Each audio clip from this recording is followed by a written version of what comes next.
Hello students, welcome back to collection of study YouTube channel. आज की इस video में मैं आप लोगों को एनसीईआरटी क्लास 4 हिंदी वीणा के पार्ट 1 चिड़िया का गीत का कंप्लीट सॉल्यूशन देने वाली हूँ।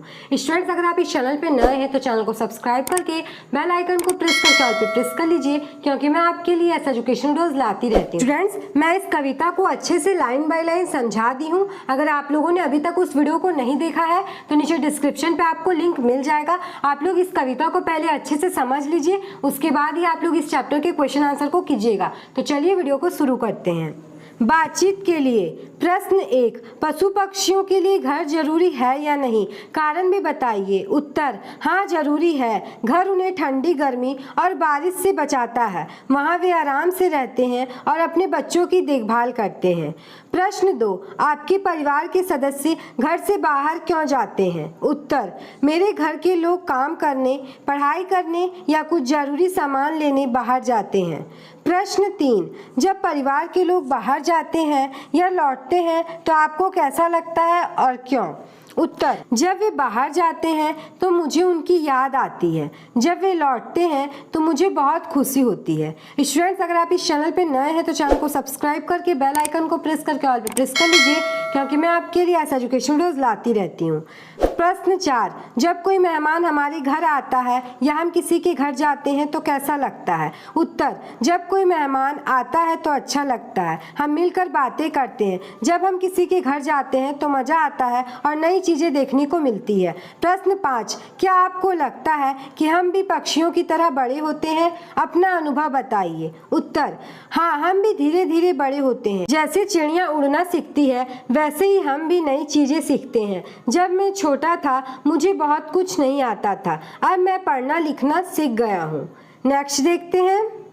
कविता की बात। नीचे दिए गए प्रश्नों में 4 विकल्प दिए गए हैं। प्रश्नों के उत्तर में से एक से अधिक विकल्प सही हो सकते हैं। प्रश्न का घोंसले से संबंधित उपयुक्त वाक्य को चिन्हित कीजिए। घोंसला पक्षियों का घर होता है, सही।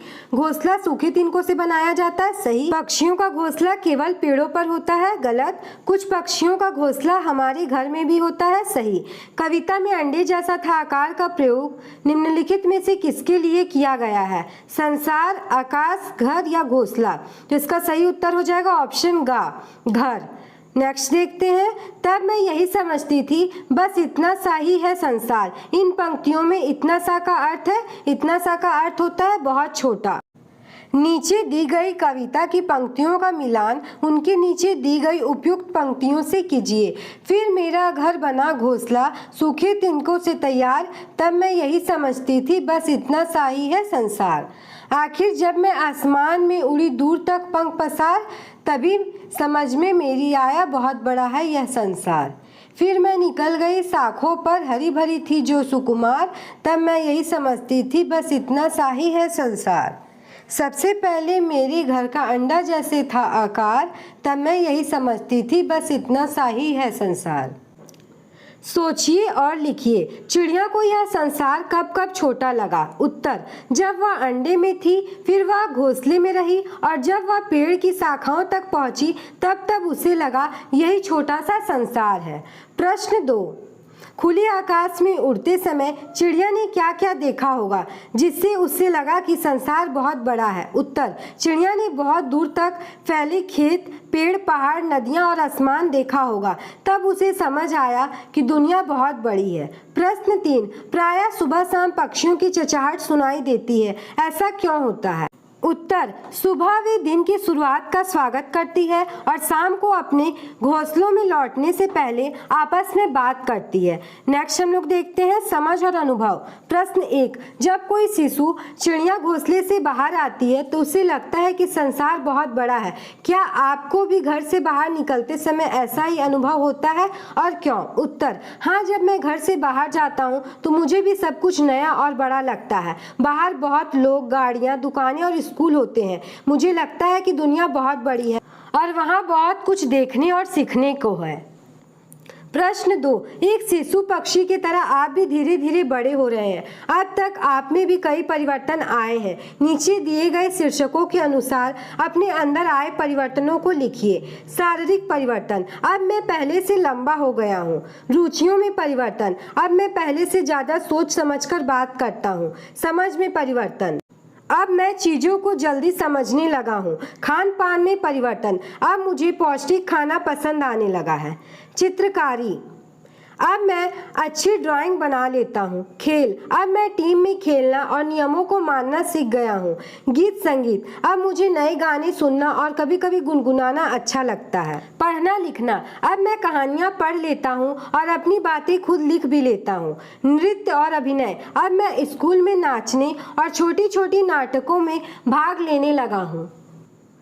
अनुमान और कल्पना, प्रश्न 1, कविता की पंक्ति है, आखिर जब मैं आसमान में उड़ी दूर तक पंख पसार, चिड़िया ने अंततः इतनी दूर तक उड़ान क्यों भरी होगी? उत्तर, चिड़िया उड़कर दुनिया को देखना चाहती थी। वह जानना चाहती थी कि उसका घर ही नहीं और भी बहुत कुछ है इस संसार में। प्रश्न 2, पक्षी खुले आकाश में बहुत दूर तक उड़ते हैं। लंबी दूरी, हजारों पेड़ों और सैकड़ों घोंसलों के बीच पक्षी अपना घोंसला कैसे ढूंढते होंगे? उत्तर, पक्षी अपनी आंखों और दिमाग की मदद से रास्ते याद रखते हैं। वे अपने घोंसलों की जगह पेड़ की शाखा और गंध से पहचानते हैं। प्रश्न 3, पक्षियों ने आकाश में उड़कर जाना कि संसार बहुत बड़ा है। हमारे पूर्वजों को यह कैसे पता चली होगी? उत्तर, हमारे पूर्वज जब यात्रा पर गए, पहाड़ों, जंगलों और नदियों को देखा तो उन्हें भी लगा कि दुनिया बहुत बड़ी है। उन्होंने दूसरों से बातें करके और अनुभव से यह जाना। प्रश्न 4, जब आप कहीं बाहर जाते हैं तो घर के बड़े बूढ़े आपको कुछ निर्देश देकर भेजते हैं। क्या पक्षियों के माता पिता भी उन्हें उड़ने के पूर्व कुछ निर्देश देते होंगे? यदि हाँ, तो वे निर्देश क्या क्या हो सकते हैं? उत्तर, हाँ, पक्षियों के माता पिता भी अपने बच्चों को उड़ना सिखाते हैं। वे सिखाते होंगे कैसे पंख फैलाना है, कहाँ जाना है और कहाँ नहीं, कैसे खतरे से बचना है, कब वापस आना है। आकार प्रकार, कविता में अंडे जैसा था आकार का उल्लेख है। नीचे कुछ और चित्र दिए गए हैं जो अलग अलग आकृतियों के हैं। चित्रों के नीचे उनके नाम लिखिए। इस कार्य में आप अपने शिक्षक की सहायता भी ले सकते हैं। फर्स्ट में क्या दिया गया है? सर्कल, सर्कल को हिंदी में कहते हैं वृत्त। सेकंड में है स्क्वायर, स्क्वायर को हिंदी में कहते हैं वर्ग। थर्ड में है रेक्टेंगल, रेक्टेंगल को हिंदी में कहते हैं आयत। फोर्थ में है ट्रायंगल और ट्रायंगल को हिंदी में कहते हैं त्रिभुज। नेक्स्ट हम लोग देखते हैं, फिर मैं निकल गई शाखों पर, हरी भरी थी जो सुकुमार। कविता की इस पंक्ति में सुकुमार शब्द आया है। यहाँ सु और कुमार के मेल से बना है जिसका अर्थ है कोमल या कोमल अंगों वाला। आप भी इसी प्रकार कुछ नए शब्द बनाइए और उनके अर्थ खोजिए। सुयोग्य, अच्छे गुणों वाला। सुयश, अच्छी कृति। सुकर्म, अच्छे कर्म। सुवास, अच्छी गंध। सुदर्शन, सुंदर दिखने वाला। नेक्स्ट हम लोग देखते हैं, नीचे दिए गए वाक्यों में से कुछ रिक्त स्थान है और कुछ शब्द रेखांकित किए गए हैं। उन शब्दों में से वाक्यों को पूरा कीजिए जो रेखांकित शब्दों के विपरीत अर्थ रखते हैं। यहाँ आप लोगों को रेखांकित शब्द का विपरीत अपोजिट लिखना है। सूखा और डैश कचरा अलग अलग डिब्बों में डालें। यहाँ हो जाएगा गीला, सूखा का विपरीत होता है गीला। दिल्ली मेरे घर से डैश है लेकिन गुवाहाटी पास में है, पास का अपोजिट होता है दूर। अनवर कब डैश और कब गया पता ही नहीं चला, गया का अपोजिट है आया। कोई भी काम ना तो बड़ा होता है और ना ही डैश, बड़ा का अपोजिट होता है छोटा। अब नीचे दिए गए शब्दों से वाक्य बनाकर सलमा की सहायता कीजिए। स्टूडेंट्स, कोई जरूरी नहीं कि जो मैं वाक्य बता रही हूँ आप वही लिखें, आप अपने मन से कुछ और लिख सकते हैं। इतना सा, मुझे इतना सा काम करने में पूरा दिन लग गया। उतना सा, उसने उतना सा दूध गिलास में डाल दिया। जितना सा, मुझे जितना सा पानी चाहिए था उतना ही मिला। कितना सा, उसने कितना सा दूध पिया और भाग गया। पाठ से आगे, पक्षी भोजन की खोज में घोंसले से बाहर उड़ते हैं। यह जानना रोचक होगा कि कौन सा पक्षी क्या खाता है। नीचे कुछ पक्षियों के नाम दिए गए हैं, पता कीजिए कि वे क्या खाते हैं। पक्षियों के नाम, पक्षियों का भोजन। बाज, छोटे पक्षी, चूहे मांस। हंस, जल के पौधे घास। तोता, फल बीज मेवे। बगुला, मछली मेढक। कबूतर, अनाज बीज। उल्लू, चूहे, छोटे जानवर, कीड़े। स्टूडेंट्स, इसी के साथ हमारा ये वीडियो कंप्लीट हो गया। अगर आपको वीडियो अच्छा लगा तो वीडियो को लाइक कर दीजिए और अभी तक आप लोगों ने इस चैनल को सब्सक्राइब नहीं किया है तो चैनल को सब्सक्राइब करके बेल आइकन को प्रेस करके ऑल पे प्रेस कर लीजिए, क्योंकि मैं आपके लिए ऐसा एजुकेशन वीडियोस लाती रहती हूँ। स्टूडेंट्स, इस वीडियो को अपने फ्रेंड्स के साथ, क्लासमेट्स के साथ ज़्यादा से ज़्यादा शेयर कीजिए ताकि वो लोग भी चिड़िया के गीत पाठ का प्रश्न उत्तर लिख सके। तो मिलते हैं किसी नई वीडियो में। Thanks for watching.